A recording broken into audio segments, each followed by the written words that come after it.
You know, the life of a researcher can be pretty demanding. I mean, you've got endless literature reviews, trying to synthesize all this complex data. It's a lot.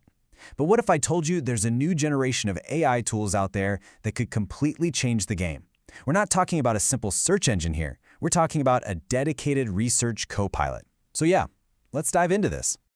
So let's just get right to it. The big question.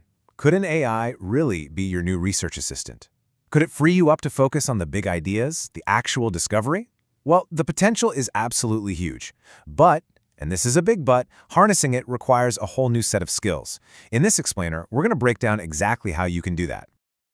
Getting great results from any AI isn't some kind of magic trick. It's a skill, and that skill really begins with mastering what's called the art of the prompt. See, it's not just about what you ask, it's all about how you ask it. Now take a look at this. What's so cool here is you can see just how many different ways there are to talk to an AI. You've got these specialized research tools on one side, and then you've got general chatbots like ChatGPT or Gemini on the other.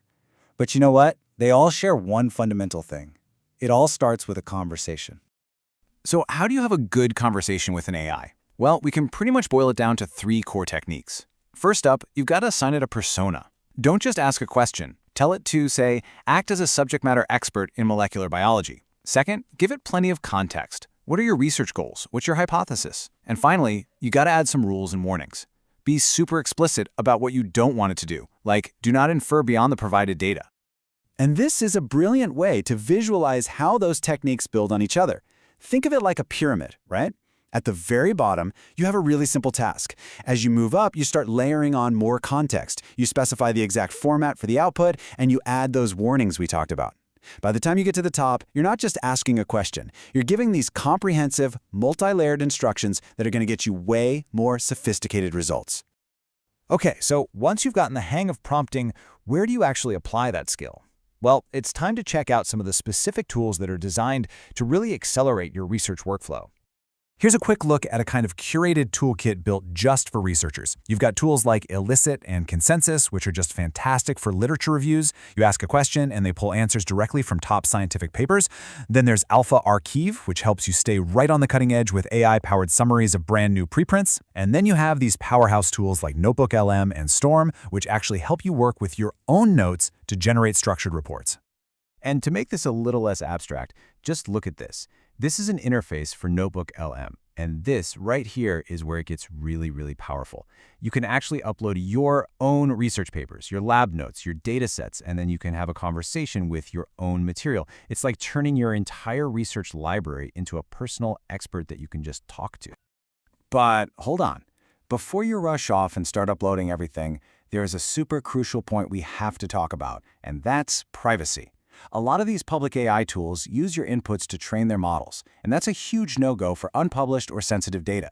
So you should always check if your university or institution has a secure, private version you can use first, one where your data actually stays your own.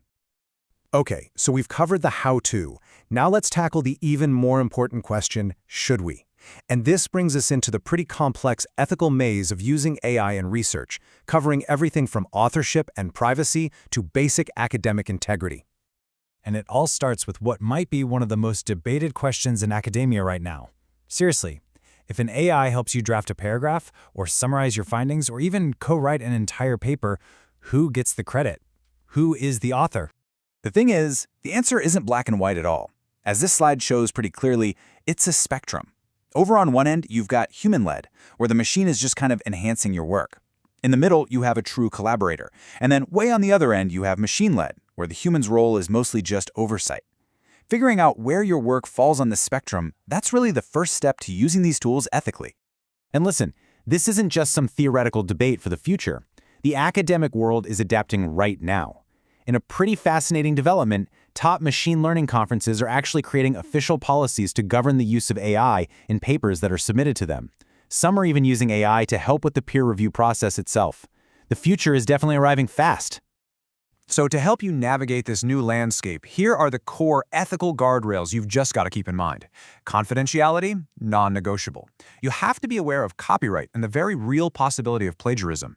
You need to understand your field's rules on how and when to acknowledge AI help. And always, always be critical of the output for hidden biases that the AI has inherited from its training data.